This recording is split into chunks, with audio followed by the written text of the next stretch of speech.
Cara, fazendo uma apresentação para todo mundo, para quem não conhece, eu sou o Bassan, sou VP de Engenharia aqui na Bossa, trabalho com desenvolvimento de software aí há 20 anos, é, uma parte do meu tempo como desenvolvedor mesmo, pelo menos 10 anos codando, então tenho um background até hoje com AI, tenho usado um pouquinho disso também, da parte mais técnica. Nos últimos 6 meses, a gente criou aqui na Bossa Box uma estrutura de laboratório. Então, a gente está vendo muita coisa de AI, todo dia surge uma coisa nova, tá meio maluca, né? Essa velocidade. Acho que na história a gente nunca viu uma aceleração, uma quanta novidade que surge, todo dia surge um modelo novo, muita informação e desinformação também, acho que tem isso. Então, nesses últimos 6 meses, a gente tem aprendido bastante, e a ideia aqui, o objetivo é falar um pouquinho com vocês sobre esses aprendizados, trocar ideia. Deixo o meu contato aberto com todo mundo no LinkedIn, depois, quem não tiver o Bassan ali, me adiciona no LinkedIn, dê feedbacks, mas bora lá, tá? Então, hoje eu vou falar um pouquinho de aplicar AI mais na parte de delivery ali, de software, mas antes eu vou dar um pouquinho mais de contexto para vocês sobre essa mudança da forma pragmática que a gente constrói produtos digitais, tem mudado de uma forma absurda. Então, primeiro eu vou falar um pouquinho dessa mudança, o que é o antes e depois na construção de produtos digitais, mais do que a gente falar já de, vou colocar AI para os meus desenvolvedores serem 10x, ou o que o mercado chama de termo, como que realmente consegue ter um diagnóstico um pouco mais global das possibilidades de trabalhar com AI nesse novo modelo operacional. Depois eu vou fazer um zoom in aqui na parte do upstream, mais focado no downstream também, e eu coloquei um conteúdo bônus de algumas coisas que a gente aprendeu de como evoluir agentes com segurança, algumas coisas que a gente tem aprendido também e que vale a pena compartilhar com vocês, tá bom? Então, bora lá. Cara, primeiro, esse slide aqui é até um pouco polêmico, mas é uma realidade. Eu, no começo, fui um pouco cético em relação a isso, mas a gente está no momento de um novo paradigma, então, sempre a gente olhou o código como rei, como fonte da verdade de tudo que a gente constrói, tudo que tangencia, né, o valor daquilo que é entregue ali na ponta, que é o que importa, é usar a tecnologia como meio. Mas agora a gente tem uma nova era que a gente está chamando de intenção. Então, a linguagem de programação sempre foi o middleware, a interface entre o humano e a máquina, né? Então, você tinha ali a possibilidade de ter o algoritmo em determinada linguagem para converter aquilo que você gostaria, mas agora a gente está num novo modelo, numa nova forma de trabalho, que é mais sobre a intenção. E aí eu vou falar um pouquinho mais sobre o que seria isso, mas tem uma mudança radical no papel de produto, design, engenharia, muito mais sobre escrever o código, é mais sobre como que o código é consequência de uma boa especificação. Então, a especificação, ela começa a ser mais uma fonte de verdade. Eu gosto sempre de trazer conteúdos e a gente tem, né, toda uma parte de pesquisa aqui no Labs de olhar o que o mercado está fazendo nessa velocidade absurda. Então, a própria OpenAI aí, que é uma das empresas no nível plataforma que tem tido aceleração constante de lançamento de modelos, tem toda essa guerra de plataforma.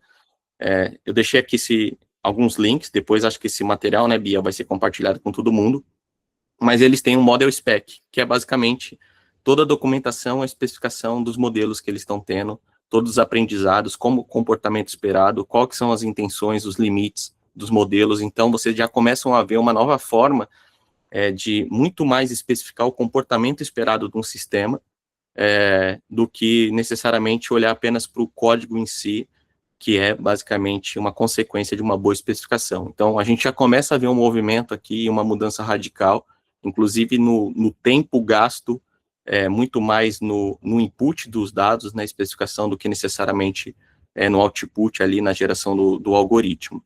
E, cara, quando a gente fala de especificação, é meio que uma linguagem universal da criação, então, todas as áreas, se a gente olhar ali, a parte legal tem as leis, tem as suas specs legais, tem outras áreas que existem essas especificações que você pode usar como uma base de intenção, decisão, comportamento esperado de um produto. E a beleza, cara, é que isso aqui abre o jogo. Então, uma boa especificação, se a gente olhar até de forma analógica a construção de produtos digitais, às vezes a gente tem um produto que começa a ser construído ali em um greenfield, está tudo muito bonito, aí começa a evoluir, aí você pega projetos, sei lá, a gente trabalha muito com legados, projetos de 10, 15 anos, e um dos cernes do problema, tirando a AI, é a questão de contexto, de especificação, de todo mundo falar a mesma língua. Então, às vezes, produto tem uma visão, a parte de design tem outra, quando chega para desenvolvimento do software, as coisas não se conversam. Então, quando a gente fala dessa linguagem universal, cara, tudo deveria ser bem especificado, tudo deveria falar a mesma língua, e aí a gente tem a AI e as possibilidades de você ter subagentes especialistas em cada um dos domínios, que eu vou falar um pouquinho do que a gente tem feito aqui, tudo parte dessa mesma fonte de verdade. Isso é muito bom porque todo mundo acaba falando meio que a mesma língua, e você, cara, tem possibilidade, por exemplo, se a especificação ela é uma coisa primária, né, é preditiva para o desenvolvimento de software, você não tem mais problemas de ter um software que às vezes no onboard é ruim, as pessoas não sabem como que funciona a aplicação, então a especificação ela muda o jogo. Inclusive, se a gente olhar para o mercado, as empresas que melhor estão se evoluindo, né, tem muita coisa de AI, mas tem muita coisa falhando, são empresas que usam muito referências e especificações. Então, vou dar um exemplo, a Enter é uma empresa que está crescendo bastante, mais na parte jurídica, e eles têm leis, então são specs legais que você consegue dar como referência. E aí, é um pouco também de uma abordagem que a gente está usando aqui para desenvolvimento de software, que a gente tem a AI, ela é linda, ela é criativa, mas ela é não determinística. Então, se a gente mandar 3 vezes para o GPT o que é DevOps, ele vai responder de 3 formas diferentes. Então, como que você consegue ter uma parte mais simbólica também para você conseguir fazer essa probabilidade maior de acerto? Tem alguns papers que depois eu vou compartilhar com vocês, inclusive a própria Anthropic tem um, que quando você tem essa parte neurocriativa da AI com algo mais simbólico e mais determinístico, você realmente aumenta a probabilidade de acerto e aumenta a probabilidade de ter menos alucinação, porque além da especificação, você também tem algumas formas de guarda-reio de você conseguir um output mais perto da realidade do mundo, vamos dizer, real.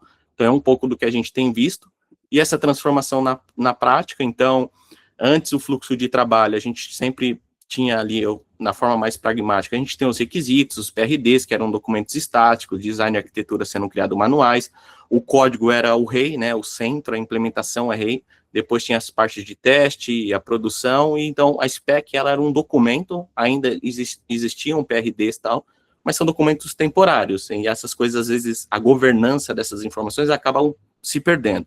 Quando evolui um produto, essas coisas acabam se perdendo. E agora, o que a gente tem é um desenvolvimento orientado à especificação, é um termo que está muito hypado, a gente gosta de combinar, depois, enfim, a gente pode entrar mais no detalhe, mas quando eu falo de neurosimbólica, existe a parte de especificação, mas, por exemplo, você poderia usar TDD no desenvolvimento de software para você usar testes, que é uma parte mais determinística, e combinar as duas coisas. Então, coisas que a gente tem aprendido aqui também, para você não ter só ali as especificações e os markdowns como referência.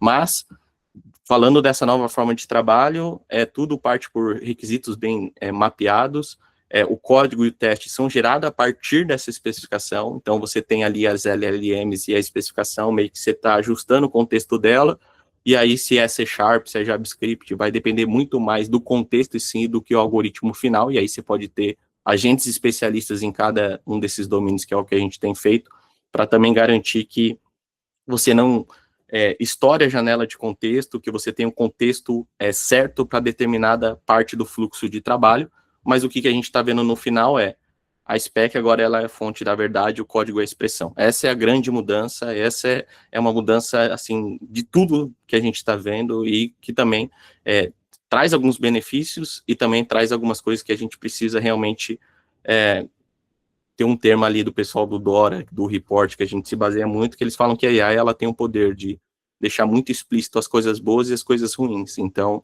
se o software já é feito com uma boa especificação, cara, você tem uma matéria-prima, uma fonte de referência para fazer e evoluir. E se não tem uma boa especificação, às vezes você pode ter a ilusão que você vai colocar um monte de dev usando o Copilot e, na verdade, você vai gerar garbage in, garbage out. Então, você vai gerar um monte de retrabalho também. Então, acho que tem esse olhar um pouco mais profundo e não tão simplista. E aqui é um exemplo para vocês que eu trouxe, que é um repositório que deveria ser de código, está um pouquinho, acho que pequena a imagem aqui, mas depois vai estar com vocês os materiais, que mais do que ter o código em si, é você ter um gestor de contexto, né? A gente está chamando de gestor de contexto. Então, PRDs, épicos, as histórias, contextos mais macros da aplicação, então eu tenho algumas regras, o diagrama, a arquitetura da minha aplicação, tudo isso são arquivos markdowns especificados, em linguagem natural. E aí você tem depois, a partir dessa matéria-prima, de uma boa especificação, você tem a parte de implementação. Então, você começa a ver uma mudança que o gargalo quanto melhor a matéria-prima, uma especificação bem feita, uma user story com critérios de aceites bem definido, com cenários de teste bem feitos, na verdade, quando você coloca a AI para trabalhar, ela vai ter uma probabilidade de acerto muito maior, e a gente tem alguns cases e alguns resultados, vou mostrar um para vocês aqui, para tangenciar um pouquinho disso, mas começa a mudar muito, assim, o paradigma, inclusive, hoje a gente tem pessoas de produto que estão usando o próprio Git para conseguir ter essa rastreabilidade das coisas. Então, se a matéria-prima é a especificação, você poderia usar, inclusive, o Git, controle de versão, o que está pronto para a produção, qual que é o contexto da AI, e aí você pode ter esse contexto em N ferramentas como Cloud Code ou outras CLIs, mas essa é a grande mudança de paradigma, né? É mais markdowns, boas especificações para gerar um bom output downstream. E o desafio por onde começar a transformação nessa nova forma de trabalho? Aqui é um pouco do conteúdo que, novamente, a Bossa ela se baseia muito em DORA, a gente acredita numa performance muito mais olhando para coisas que são preditivas para eficiência e qualidade. Então, DORA é um instituto de pesquisa adquirido pelo Google em 2014, uma pesquisa científica com PhD, então esse estudo existe há mais de 10 anos, ele é público, todo mundo pode acessar, e eles falam que, cara, mais do que olhar para a AI com essas novas possibilidades, como que, na verdade, você deveria olhar as organizações como sistema, né? Então, às vezes, até tem uma projeção, uma miragem, vou colocar Copilot, meus devs vão codar para caramba aqui, só que às vezes seu gargalo é o code review. Então, você vai aumentar a quantidade de PR sendo geradas e o code review vai ficar mais moroso. Então, é uma ilusão você achar que, às vezes, uma mudança local, ela vai ter um impacto global no fluxo de trabalho. Então, olhando muito mais a organização como um sistema de rede interconectadas, onde uma etapa tem uma correlação com a outra. Então, se você realmente quer colocar AI, antes de você falar, vou colocar AI aqui nessa parte do fluxo, analisar de uma forma global, e aí a gente costuma olhar muito para a teoria de constraints, de restrições ali, que foi criado por um físico, em 1988, é muito curioso, porque tem muito assunto sendo gerado, aceleração absurda, mas tem conceitos que ainda são fundações, princípios que a gente pode usar para essa parte de AI, que basicamente todo sistema tem um gargalo. Então, se você quer realmente resolver o desempenho da sua organização, olhe primeiro o todo, de forma global, eu vou mostrar um pouquinho desse fluxo, e aí você pega aonde realmente está o gargalo, porque se você corrigir um gargalo de uma etapa, realmente vai ter um impacto no fluxo como um todo. Isso aqui foi usado em empresas mais de fábrica física, Mazda, outras empresas utilizam, a própria Toyota, eu vou falar um pouquinho do que eles utilizam correlacionado a isso, mas é um pouco do que a gente tem aprendido aqui. Então, um exemplo é isso que eu falei, devs com AI, não adianta se o gargalo está em testes, revisão, deploy e outras coisas tantas, então, focar onde realmente importa, e uma transformação sistêmica. Então, a gente gosta de olhar muito para o Value Stream Mapping, novamente aqui olhando a Toyota, né, usa muito o Value Stream Mapping ali, que eu quero ter essa visão do fluxo como um todo. E aí, de acordo com essa visão do fluxo de trabalho, aonde está a minha restrição, aonde está o meu gargalo, aí sim, se vale a pena implementar AI, ou se às vezes é uma capability, uma topologia de time que está ruim, se é uma capacidade do time, mas se você não tem essa visão sistêmica, às vezes que cria uma miragem, uma projeção, e às vezes você não tem um ganho real de implementar AI em alguma dessas etapas. E aqui é um pouco de uma visão macro do Value Stream Map com toque. Então, imagina que você tem ali uma solicitação de negócios, tem a parte de design, aprovação, release, tem várias etapas aqui, cada uma dessas etapas vai ter um lead time para ela acontecer, e às vezes você tem um lead time e o process time, então às vezes você tem um lead time e algo fica parado numa etapa ali, sei lá, revisão de qualidade, você tem ali, na verdade, uma semana sendo feito parado nesse status ali, seja esse controle através do Gira ou alguma outra ferramenta, mas o process time de execução é outro. Então, você tem esses dois indicadores aqui, ó, o lead time, o process time e o percentual de CA é basicamente percentual de retrabalho. Não adianta eu conseguir ter uma etapa onde ela avança muito rápido para a próxima, se ela tem que voltar para a etapa anterior porque não está bem feito. Então, é uma miragem. Às vezes você tem um lead time muito bom, gera retrabalho, fica indo e voltando. Então, eu acho que é um pouco da ideia do VSM. A gente olha isso muito para desenvolvimento de produto digital. A gente tem a possibilidade de mapear esses gargalos e em qual momento. O próprio pessoal da Dora tem alguns materiais mais deep sobre isso, mas basicamente antes de falar sobre AI, antes de falar o aumento de produtividade, analisa de forma global, identifica onde está a restrição e realmente aí aplica algo local que influencia de forma geral no fluxo. E aqui um pouquinho do downstream, que hoje eu vou falar um pouquinho mais sobre o downstream, mas dentro do downstream você tem várias submomentos ali, etapas. Então, sei lá, você tem um first commit, aí você tem um tempo de revisão de código, tempo de release, tem várias coisas que você poderia usar o Value Stream Map para fazer esse mapeamento e identificar onde está a sua restrição. E aqui um pouco da coisa começa aí para AI, que é o que a gente está vendo das possibilidades. Então, antes, para mapear o fluxo de VSM, era muito complexo, porque você ter esse fluxo todo, você vai ter N conexões em N sistemas. Tem clientes nossos que usam ClickUp, outro Gira, aí tem a parte ali de documentação, às vezes está no Confluence, no Notion, é um caos, e é natural. Então, se você quer mapear o VSM, você precisa ter uma collection de informações para você ter a gestão de contextos, para você gerar essas especificações e você ter algum tipo de análise onde está o gargalo. Então, a gente vai falar um pouquinho de MCP, basicamente é um Model Context Protocol, pode estar sendo repetitivo para boa parte da galera aqui, mas está no script da minha fala, que é basicamente uma forma de você integrar muito mais fácil e dar mais contexto. Então, ao invés de você precisar fazer integração por cada um do endpoint, sei lá, da API do Gira, a Gira já tem um MCP, que é basicamente esse protocolo criado pela Anthropic. Agora, na última, acho que foi na semana passada ou retrasada, virou um protocolo da Foundation Linux. Então, a ideia é que, cara, isso espalhe, vai ter muito protocolo, porque todas as outras empresas vão utilizar bastante.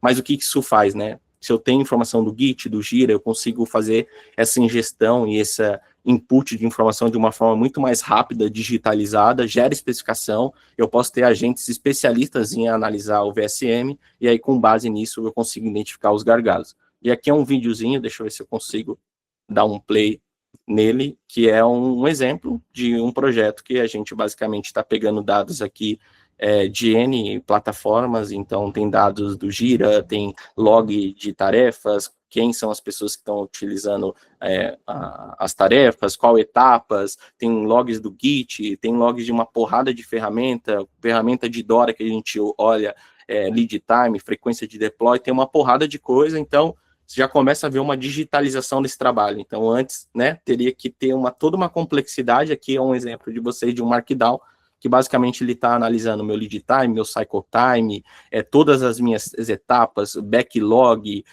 quanto tempo para fazer o build na CI/CD, tempo de revisão, e aí a partir disso eu tenho matéria-prima, tenho uma visão global do sistema e fala, cara, o seu gargalo maior não é você apenas aumentar o throughput. Cara, toda vez que você dá um build, demora 1 hora para fazer um deploy.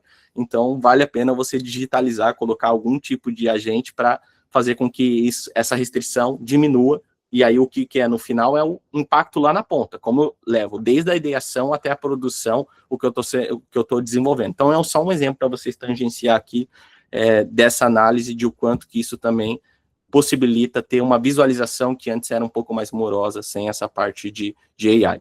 E aqui um pouquinho do que a gente tem feito na Bossa. Então, a Bossa é um marketplace de profissionais sêniors, né? A gente tem um marketplace gerenciado, e aí tem uma porrada de capability que a gente tentou clusterizar nessa versão aqui. Então, eu tinha, por exemplo, uma análise de Dora, que às vezes eu precisava de um tech manager para olhar no granular isso. Já tem a possibilidade de você ter agentes para...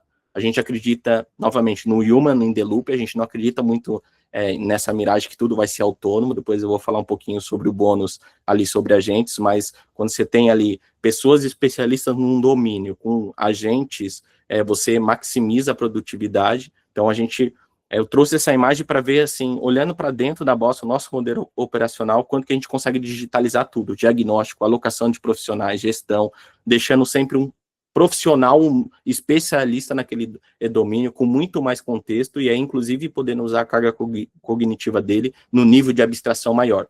Então, por exemplo, não é que o dev ele vai deixar de codar, mas ele pode ter um nível de analisar muito bem os agentes, direcionar melhor ali os agentes, melhorar os evols, os guarda-reios, para a gente conseguir aumentar a produtividade. E é um pouquinho do MCP, eu trouxe essa imagem, eu gosto dessa imagem, que é basicamente, exemplifica bem, imagina que você tem ali seu Mac, você tem aqueles conectores de USB-C, e aí você pluga o seu celular no Mac.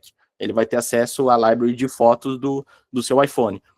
A mesma coisa MCP, né? Se você tem o Slack ou outra ferramenta, que é uma visão mais simplista de MCP, mas é mostrando que você expande as possibilidades de integrações e de contextos com LLMs, e aí o seu cliente pode ser o cloud, pode ser, cara, qualquer uma dessas LLMs que tenham, de alguma forma, o acesso a esse protocolo, então viabiliza muitas coisas.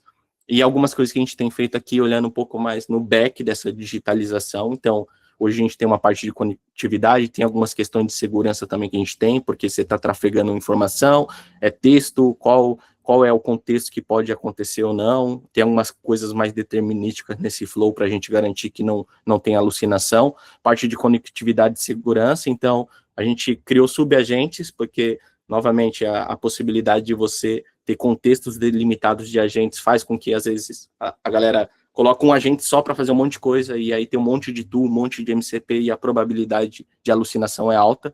Todos os agentes, eles geram especificações, como eu falei lá no início, o mais importante é ter essa referência para os agentes, e aí a gente gosta de trabalhar com CLIs, que basicamente são terminais que vocês podem acessar, que vão dar contexto, por exemplo, da máquina, então ele tem acesso ao seu file system, a todas as ferramentas. A gente usa bastante o Cloud Code, agora a gente está trabalhando bastante com uma CLI nossa proprietária, está em desenvolvimento, então a ideia é que essa CLI ela tenha subagentes, N conectores e tudo parte de um desenvolvimento orientado à especificação. Algumas coisas que eu gosto de trazer aqui também, mais do nosso back. A gente está usando bastante o Daytona I/O, para quem não conhece, é como se fosse um Docker, mas você consegue ali também criar máquinas virtuais e criar um ambiente mais agnóstico para você trabalhar com AI. Então, se eu precisar gerar uma instância, subir, fazer baixa uma branch do Git, eu gero uma instância só para isso, baixa essa branch, eu posso ter dentro dessa máquina virtual provisória, né, o sandbox, uma CLI embedada, ele executa uma ação, então você consegue ser muito agnóstico, inclusive trabalhar em async em várias coisas. E a parte de orquestração, a gente está usando bastante o Lang. Então, para quem não conhece, é um framework de AI. Tem o LangChain, que é para criar agentes, o LangGraph é para orquestrar, e o LangSmith, que é a observabilidade. Isso é uma coisa que a gente aprendeu na porrada. Em software, eu sempre priorizei muito log e observabilidade, porque quem trabalha com desenvolvimento sabe o quanto que isso é importante. Agora, com AI, por ela não ser determinística, e aí você precisa realmente ter uma camada muito profunda de observabilidade, de ter track de tudo que está acontecendo, qual é o prompt, qual que é o custo, quantos inputs o usuário está dando, quantos human in the loop você precisa ter. Então, assim, essa parte de observabilidade a gente aprendeu que é uma das coisas importantes e os princípios para realmente você ter formas de melhorar aquilo que você está construindo e ter visibilidade. E a outra parte aqui é um pouco sobre como a gente está digitalizando essa esteira aqui na Bossa, então a alocação, as ferramentas, o upstream, downstream, cada uma dessas etapas, você tem agentes especialistas, você tem pessoas especialistas também, que não é que agora é AI e ninguém mais, né, tipo, a gente acredita que a AI, ela aumenta a produtividade, a mesma pessoa pode fazer muito mais, a mesma pessoa pode usar a carga cognitiva dela, por exemplo, a gente tem no nosso marketplace apenas sênior.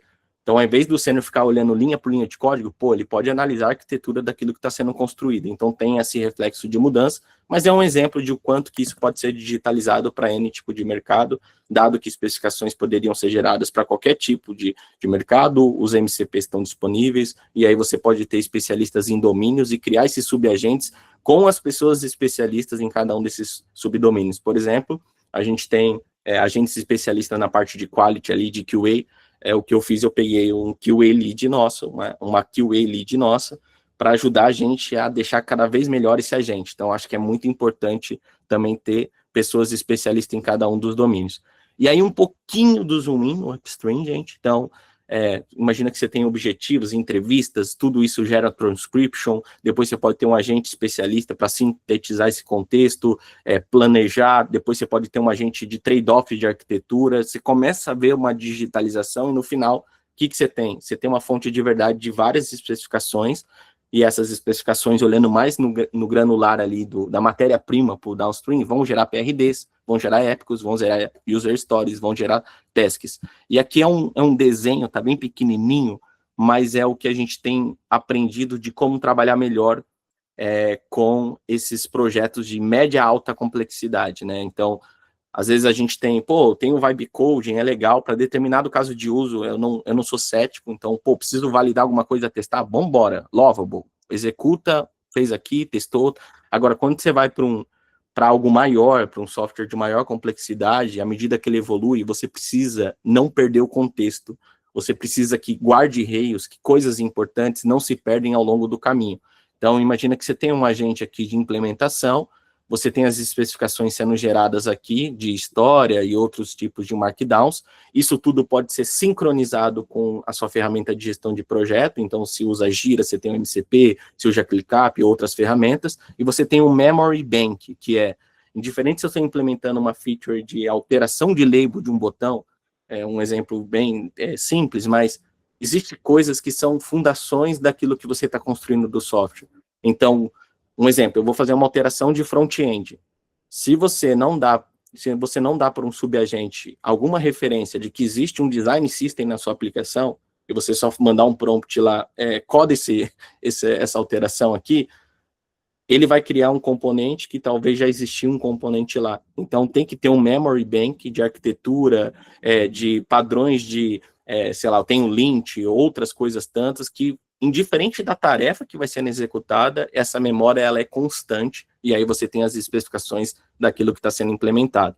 E aí aqui eu vou trazer um pouquinho das demonstrações dos agentes que a gente tem criado. Então, um agente de user story, de criação de US, de refinamento. Cara, esse de refinamento tem ajudado pra caramba os tech leads, inclusive, a usar o tempo deles de uma forma muito mais estratégica. A parte do software engineer, né, que é o SWE, e a parte de end-to-end de automação. A parte de qualidade, assim, é uma coisa que também a gente aprendeu que ela é inegociável para você trabalhar com AI de uma forma real, produtiva. Tipo, o próprio TDD, coisas que sempre eu valorizei, tirando AI, e agora com AI ela se torna meio que guarda-reis, cara, porque é um pouco da forma determinística de você gerar scripts, você executar, e você tem as especificações, mas você tem que ter também a parte de teste. Então é um pouquinho do que eu vou mostrar aqui também. O primeiro é um exemplo para vocês do agente de criação de user story. Então, essa aqui é uma tarefa, uma demo só para tangenciar que tem um produto, e aí tem um feedback de usuário aqui de algo de uma feature que ele gostaria de ter no produto. Aí você tem um comando aqui no caso do Cloud Code, a gente também agora funciona com a nossa CLI com esses comandos, mas basicamente esse comando vai chamar subagentes, e assim, às vezes em um comando você tem 2, 3 agentes especialistas e subagentes, porque às vezes você tem um agente que ele implementa e um agente que é especialista nos evols, na validação da implementação. A gente meio que tem um feedback loop entre agentes, isso é outra coisa que a gente aprendeu. Então aqui é um exemplo de uma user story, cara, qual que é o template, qual que é a referência daquele markdown do output, daquela especificação gerada. Então você começa a padronizar as coisas e ter mais guarda-reios. Isso é uma coisa importante também, que novamente a gente aprendeu aqui, que é usar AI no nível individual é muito fácil, no nível time começa a complicar um pouco mais. Então, como que você realmente consegue ter algumas padronizações e um fluxo de trabalho um pouco mais determinístico também, e jogar isso para os agentes. E aqui entrando parte do downstream. Então, imagina que eu tenho lá a especificação é o contexto, a user story, desculpa, gente, é o contexto para refinar aquela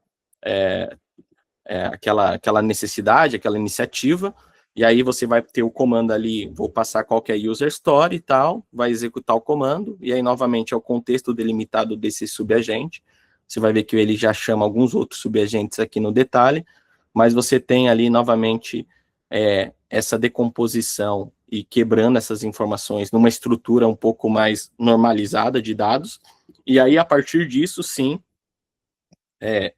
tá claro que cada vez mais a gente está gastando tempo numa boa intenção, numa boa especificação, e aí quando a gente vai para implementação real, a gente tem aqui o agente de SWE, o que ele está usando, ele vai usar como contexto ali a tarefa refinada, o agente de refinamento está usando como contexto a user story, e tem o memory bank, que é essa visão do todo, onde você realmente consegue garantir que coisas que são princípios da sua arquitetura e outras coisas não se quebrem, não se percam ao longo do caminho. Então, aqui é um exemplo simples de uma aplicação, e aí a gente tem uma outra parte que é o DQA.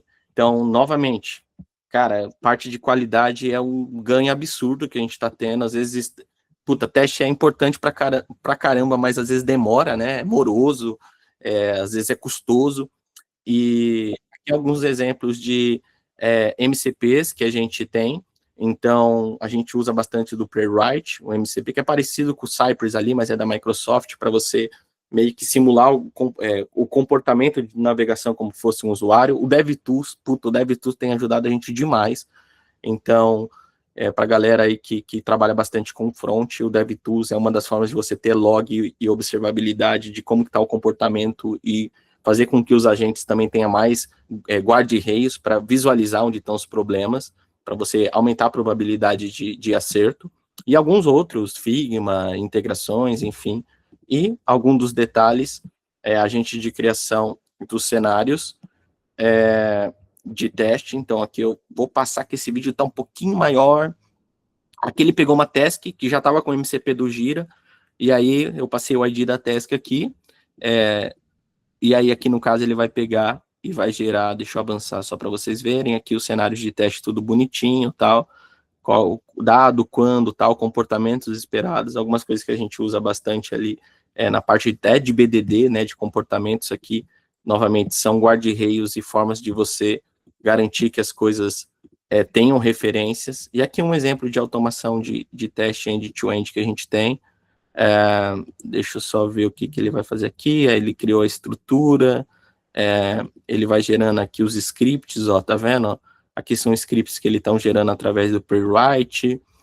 Depois desses scripts você pode garantir que, por exemplo, uma das coisas que a gente faz toda vez que tem algo comitado e feito uma alteração local atômica, você joga assim que uma bateria de teste para garantir que nada está quebrado, e se quebrou algo, trazer um report também, que é uma digitalização. E aqui um exemplo bem simples da plataforma da Bossa, que é só para tangenciar uma navegação. Dá para você usar o Playwright, por exemplo, nessa parte mais, ou dá para você usar o Playwright também para gerar scripts, e aí você pode colocar isso assim, que também você pode usar o Daytona.io para gerar várias instâncias para rodar essas coisas, mas é uma simulação aqui, como se fosse um usuário fazendo o preenchimento, você já está tendo o log aqui do retorno, então coisas que às vezes eram bem morosas para ser feitas, dependendo da complexidade do projeto, tem ajudado para caramba a gente digitalizar.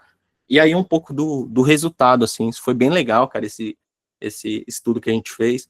A gente pegou uma mesma feature, com a mesma complexidade, essa parte do Labs, não sei se todo mundo estava ali no início, a gente criou uma estrutura apartada no nosso core business que só trabalha com esse workflow, com AI, com esses subagentes e tal, e a gente pegou essa mesma feature e falou, vamos fazer um teste, a mesma complexidade, vamos embora, vamos tentar fazer sem esse fluxo com AI e o processo tradicional.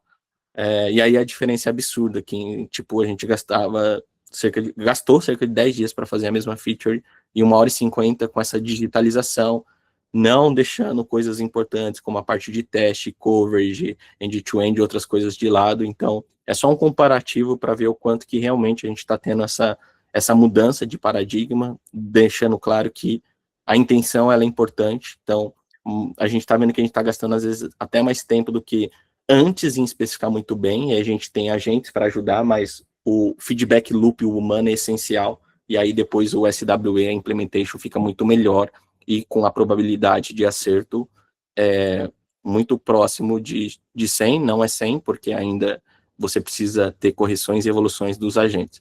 Então, fechando aqui, então o que muda, né, esse novo benefício, cara, questão de escalabilidade, às vezes você tem esse contexto, a informação na cabeça de alguém, e aí a pessoa sai e você perde, puta, um puta trampo. Às vezes você coloca alguém no time e com a falsa impressão que você vai colocar alguém e vai entregar mais rápido, e às vezes essa pessoa por não ter uma bom onboard, para não ter boa documentação, gera um gargalo em outras pessoas do time. Então, esse tipo de desenvolvimento orientado a TDD, a TID, vamos dizer, que tem especificação, teste, todas essas coisas embarcadas, ela garante também que você, cara, habilita o onboard, não dependa apenas de uma pessoa do indivíduo para ter contexto a determinadas coisas, e você também pode criar meio que um Lego de capabilities, que é o que a gente tem feito na Bossa. Então, você consegue modularizar, você consegue ter agentes especialistas em determinados domínios, então você tem um pouco daquilo de, não é tudo do zero, você pode modularizar as coisas, você pode criar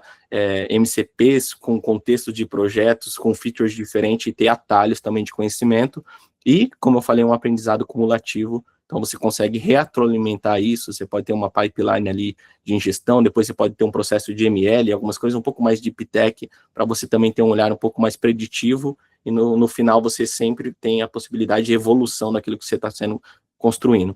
E a última parte é um bônus track, mas eu acho importante pra caramba, que é a parte de lançar agentes de AI.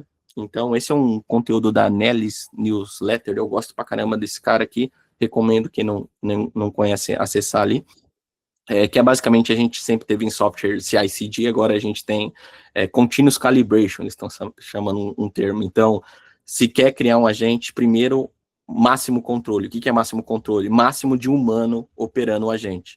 O máximo de pessoa especialista naquele domínio.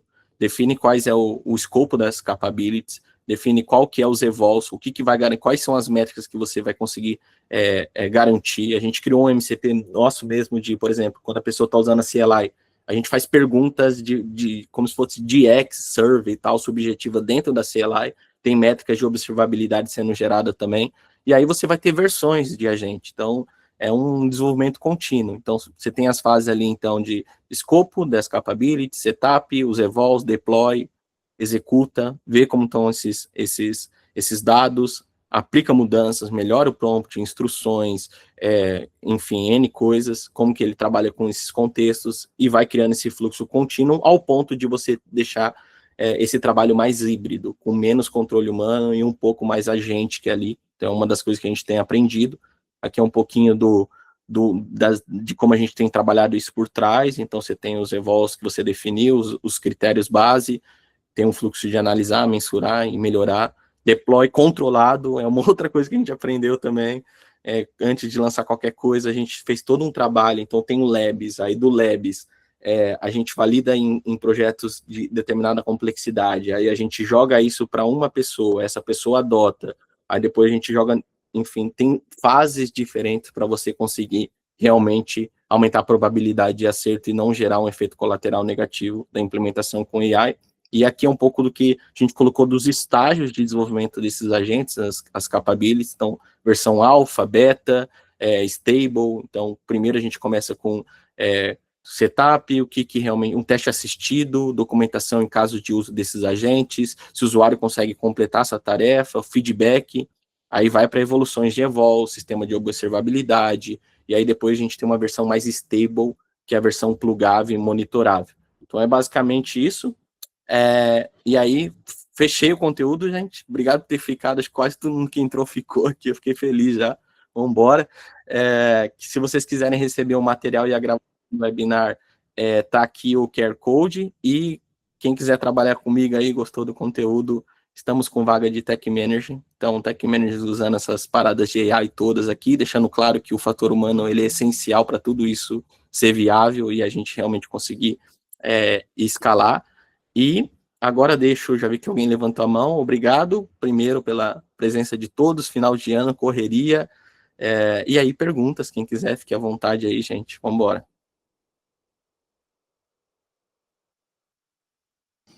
Acho que alguém tinha levantado a mão, mas depois abaixou de novo.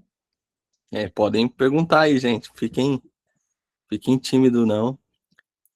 Deixa eu ver, eu vou lendo enquanto isso aqui, o Mauro Otto, minha opinião sincera, a intenção sempre é o passo mais importante na definição de um bom produto, sistema.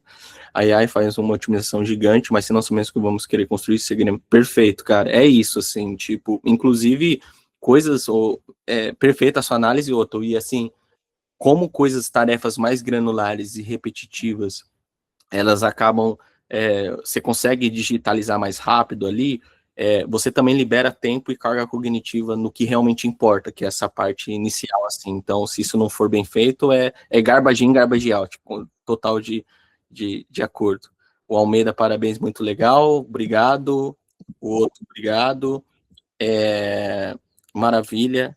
Eu acho que o Carlos levantou a mão. Vai lá, Carlos. Fala, Gustavo. Gostei bastante da apresentação. Ficou, assim, para quem mexe em laboratório com IA, né, e com Cloud, é sempre bem legal ver como vocês conectaram vários dos conceitos, desde especificação até QA, assim. Minha dúvida é mais sobre roadmap de implementação de IA nessa mesma arquitetura que você mostrou, assim. Eu acho que a Bossa aprendeu muito, provavelmente interno, né? Uhum. Mas se você tiver outras referências externas que possa passar, olha, esse roadmap desse subreddit ou desse canal do YouTube, porque como você falou, né, é um laboratório que está mudando tanto a perspectiva de o código é king, né, como você tinha colocado, e agora é a especificação, quanto também quem que está na vanguarda, né, quem que a gente segue, porque tem muita gente indo em direções diferentes e saber quem realmente está fazendo algo legal corta bastante da energia que a gente precisa para investigar, né. Animal, Carlos, cara, legal, total de acordo, assim, isso é uma coisa que eu também tenho aprendido para até não ficar louco, sabe? Eu acho que tem muita coisa legal, muita informação e muita desinformação também, cara. Tipo, às vezes eu ouço a fala de alguém e falo, cara, por trás o que esse cara tá querendo dizer? Até os caras da plataforma, tá ligado? Tem muito disso, assim, acho que tem muito ruído. Eu tenho feito um pouco de um filtro, tem algumas fontes legais, depois eu compartilho com todo mundo, acho que vai ter, né, Bia, algum canal, algum lugar para a gente ter acesso à galera que participou aqui, mas, cara, tem alguns conteúdos legais de System of Intelligence que eu posso compartilhar com você, que é essa nova mudança do software para essa nova forma de trabalhar com AI, que é agora a possibilidade de substituição o SaaS tradicional, o System of Record que a gente conhece, tem uma arquitetura. Agora, qual que é essa arquitetura de inteligência no software, que inclusive o software como serviço tem alguns conteúdos bem legais. Cara, nacional tem um pouco de dificuldade, para ser sincero, de achar uma galera foda mesmo. Um cara que eu sou fanboy é o João Moura, da Crew AI. O blog deles, inclusive eu tava vendo ontem um post que eu achei sinistro, que ele mostra a galera que tá usando AI, a DocSign, que é uma empresa gigante, tá ligado? Tipo, quase 90% das empresas listadas ali usam o software deles, e eles estão... Ele coloca no blog ali uma ideia de fluxo neurosimbólico, igual eu falei, para realmente, cara, às vezes a galera coloca AI numa coisa que não deveria ser AI, poderia ser um código para garantir algo mais determinístico. Então, galera do Crew AI, tem algumas fontes de referência que eu tenho mais da gringa, mas eu consumo bastante coisa no Twitter, curioso, e a galera no YouTube, cara, a galera da própria Anthropic e tal, mas eu acho que eu posso criar uma whitelist, Carlos, de coisa um pouco mais concreta, assim, tá ligado? Acho que às vezes eu também sinto falta disso. Às vezes a galera fala, puta, arrasta pra cima aqui, ó, façam a gente 3 horas. Aí o cara tá usando um N8N para que é legal para um determinado caso de uso, mas se você for escalar isso, vai ter algumas outras complexidades. Então, acho que no nível mais enterprise e tal, acho que dá para fazer uma listinha, depois eu compartilho. E todo mundo que tá aqui, gente, se vocês tiverem também sugestões legais, eu tô numa fase, eu brinco, parece que eu tô estagiando, tô 20 anos na área, e nos últimos 2 anos eu tenho aprendido todo dia, assim, eu acho que vale a pena essa troca mesmo. Perfeito, obrigado a resposta, bem completa, viu? Também consumo muito conteúdo da gringa, assim, acho que, e muito do Twitter também, porque como é um ambiente que está sempre em guerra, né, o Twitter é um ótimo lugar para opiniões fortes e gente fazendo algo meio na garagem, sabe? Perfeito. Uma coisa que eu tenho feito também de curso, assim, que eu acho legal, não sei se todo mundo, enfim, a Stanford, cara, tem uns conteúdos free no canal deles do YouTube, que é muito legal, cara. Então, tipo, às vezes a galera fala de LLM e tal, e às vezes os conceitos básicos, tá ligado? De como funciona e tal. Então, tem curso sobre isso, tem curso sobre Small Language Model, que é uma das coisas legais de você criar um modelo pequenininho. Às vezes, para criar um subagente especialista em um domínio, você não precisa nem usar uma LLM, você poderia ter um modelo menor. Então, assim, Stanford também eles têm uma parte bem legal, assim, de publicar coisas. Claro que tem a ver coisas pagas, mas tem muito conteúdo legal também, um pouco mais técnico e profundo, que vale a pena dar uma olhada. Fala aí, Legal. Gustavo. Bom, Gustavo também, né? É isso. Agradecer, foi bastante legal aí, foi bastante construtivo. Enfim, deu vários insights, vários gatilhos aqui. Mas eu acredito que minha dúvida, enfim, o caminho que eu quero seguir alguns passos atrás, tendo em vista que a nossa operação aqui é de uma startup ainda embrionária, então as coisas ainda, imagino que o pessoal aqui deve saber como que é, né? As coisas ainda estão muito embrionárias, começando, então a gente ainda, eu tenho pegado muito no pé de processo, eu sei que startup não cresce com processo, mas dá cara, né, dá mais estrutura para as coisas, dá mais passos para as coisas, como que chega do ponto A ao ponto B, ao ponto C, enfim, e com isso a gente tem sim muita IA envolvida, mas eu sinto que, até falando da operação aqui, ela é muito mais concentrada, né, em líderes técnicos, enfim, cada um utiliza ali a sua IA, cada um sente o que funciona e o que não funciona, e aí, como até com o exemplo da N8N que você citou, em algum momento, para escalar, a gente vai precisar equalizar essas IAs, saber o que é melhor, enfim, tentar trazer uma equalização para todo mundo, né? Para o que a gente acredita que seja funcional e que vai andar com a nossa estratégia. E eu queria saber qual que é a sua visão sobre isso. Você acabou citando, né, sobre essa equalização de IA, qual é o caminho da parte técnica para a parte de IA, e qual você acredita? Você acredita que é esse o passo mesmo? Primeiro fazer essa definição de tentar dar o máximo de cara para o processo, como as coisas funcionam, e logo em seguida, depois que isso já estiver um pouco mais maduro, a gente olhar para qual ponto a IA como as IA se classificam dentro disso, né? Perfeito, Gustavo. Cara, é assim, eu acho que é isso mesmo, assim, essa é uma das coisas que às vezes a galera projeta uma visão um pouco, a minha opinião aqui, Hollywood das coisas, então bota AI que tudo funciona e vamos embora. E existe a vida real. E a vida real, cara, por exemplo, se a gente quiser ter uma análise, sei lá, do VSM, que eu mostrei lá no início, você precisa definir quais são as etapas, quais são os processos. Tem uma coisa mais analógica, vamos dizer assim. Enquanto você não tem essa parte analógica das etapas e tal, cara, isso...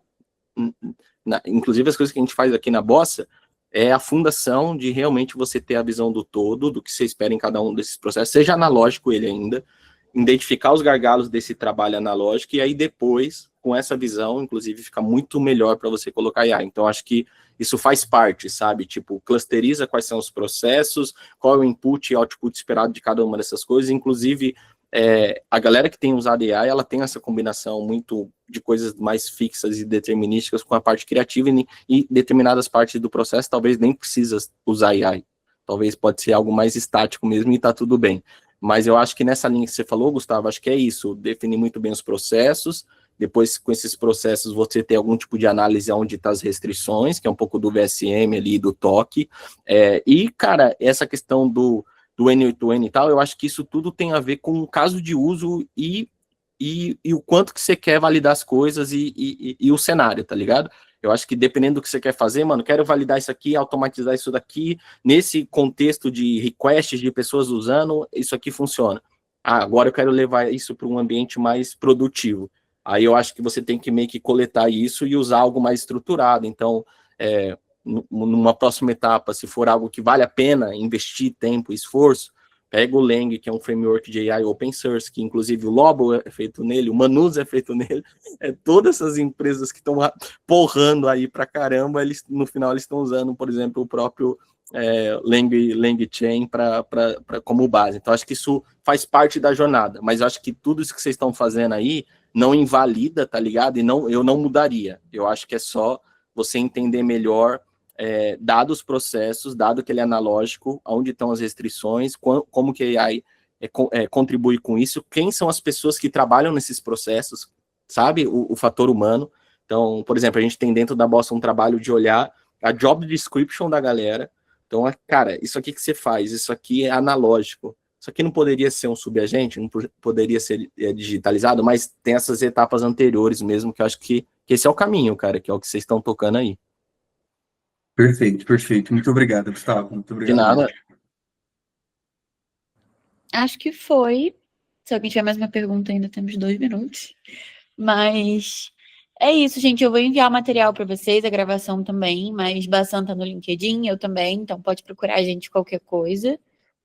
E também não não deixem de dizer se gostaram, se não gostaram do evento, é super importante para a gente conseguir, em 2026, fazer eventos melhores ainda.